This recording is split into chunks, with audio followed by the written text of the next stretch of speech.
Kailan po nangyari yung pag-assassinate kay Mayor Halili?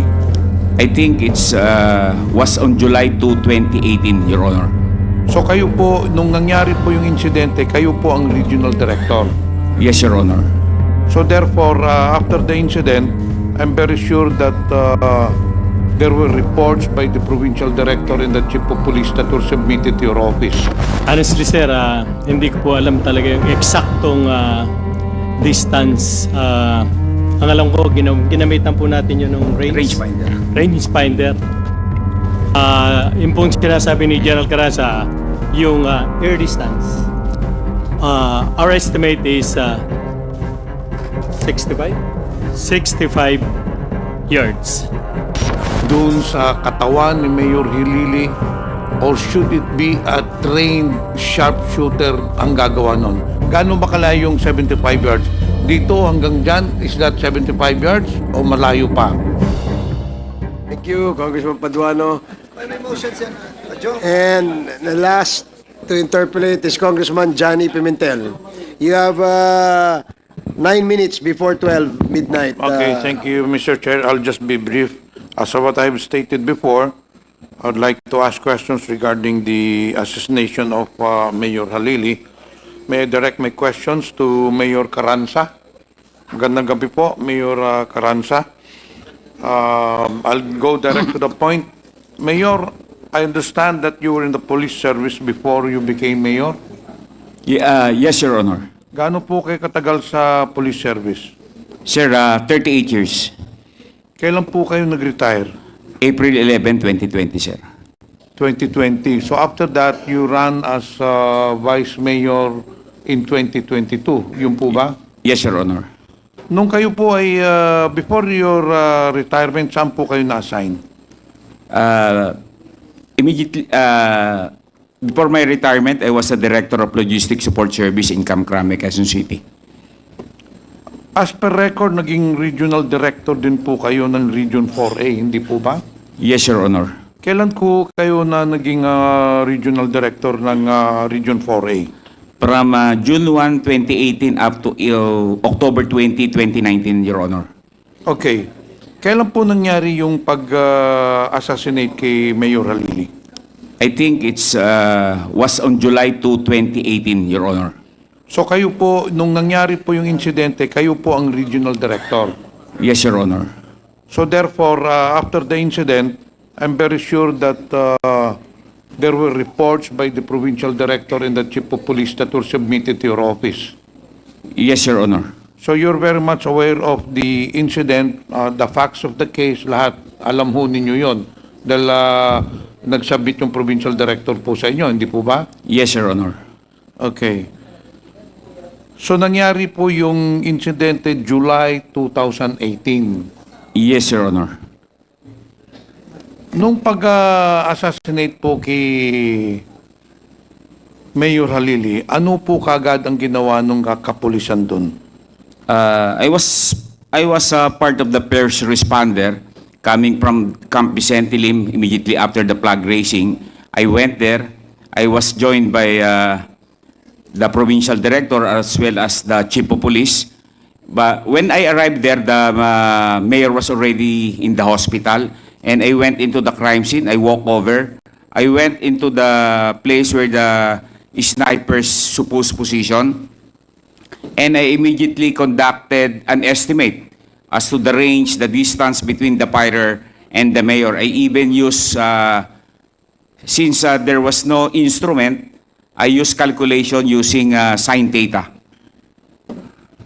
So nung sinukat ho ninyo yung layo, the distance between the gunman and Mayor Halili, gaano po kalayo yung sukat ho ninyo? My estimate then was around 75 yards, Your Honor. So was that a precise measurement o ano lang ninyo, estimate lang ninyo? That was based on my estimate. The exact measurement was done by, I think it was done by SOCO and the SITG commander. So ano ho bang resulta nung sa SITG? Ano talaga ang eksakto ng measurement nun? Sir, may I ask the SITG commander to Sige, pwedeng... and the provincial director of Batangas yes, to please let them take this stand. yeah.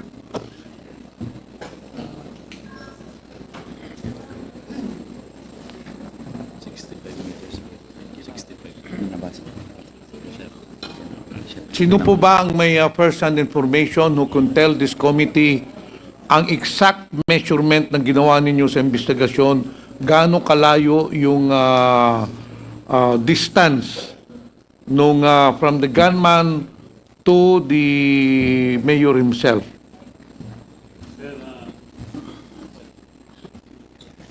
Honestly, sir, hindi ko po alam talaga yung eksaktong distance.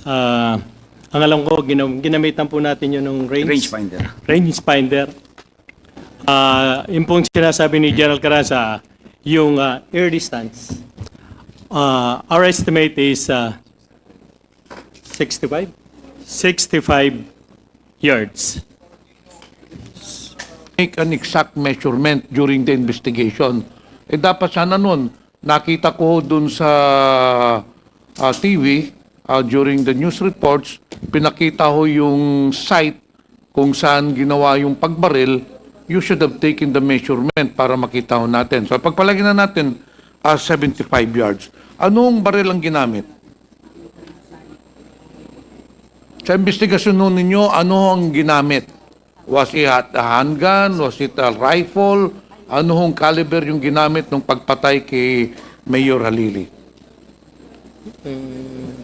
Sir, as to the caliber used, it was a 5.50, based on the report submitted, it was a 5.56 slug recover, shell that was recovered, and the slug recovered from the victim, sir.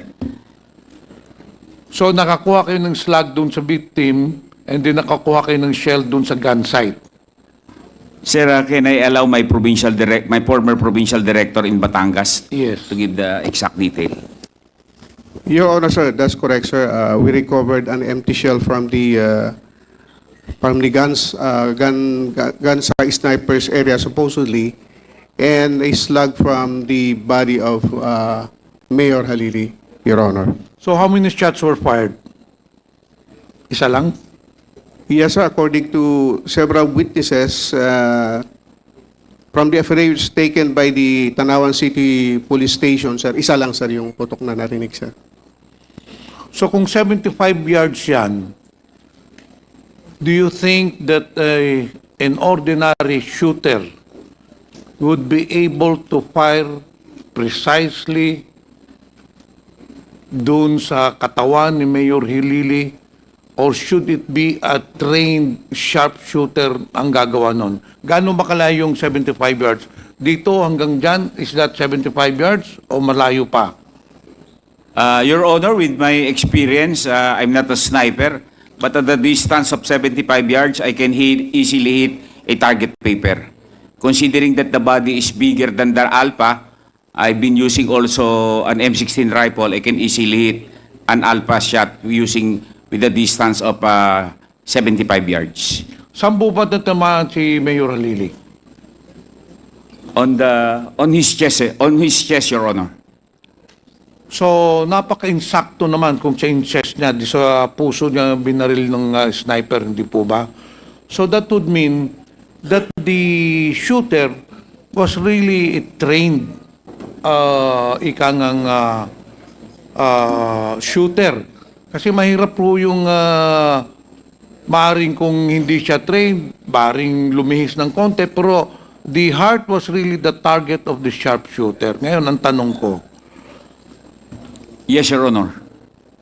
yung mga ganong sitwasyon na very precise yung pagbaril kay Mayor Halili, would you say that the shooter could be possibly a military person who is well trained in handling a rifle? No, Your Honor. Bakit naman? Per our experiences, there are civilians who are already using long rifle. And with what I have observed, most of the civilians are already very proficient in the use of long firearms. So it doesn't limit suspects being a military or coming from the armed organization. Those who had been used into using long firearms are equally capable of hitting from that distance, Your Honor. So even a civilian could really hit a target 75 yards away precisely. Ganun po ang sinasabi ho ninyo, Mayor Carranza. Yes, sir. Yes, Your Honor. Okay. Now, pagdating nyo doon, inimbestigahan nyo kaagad, tapos how many months did you investigate the incident? I let my provincial director who was on the top of the investigation to give an answer. How on that, many sir. months did you investigate the incident?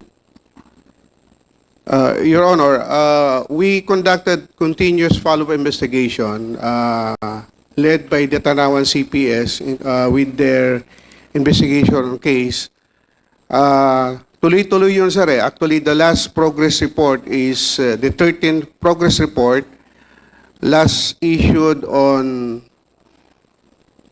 March 2020 na, sir. So 2 years after. 2 years after the incident, nagpapatuloy pa rin ang investigasyon ninyo. So after 2 years, was the investigation terminated? It is considered as a cold case. So the SITG, regional SITG, decided to turn over the case to CIDG, Your Honor.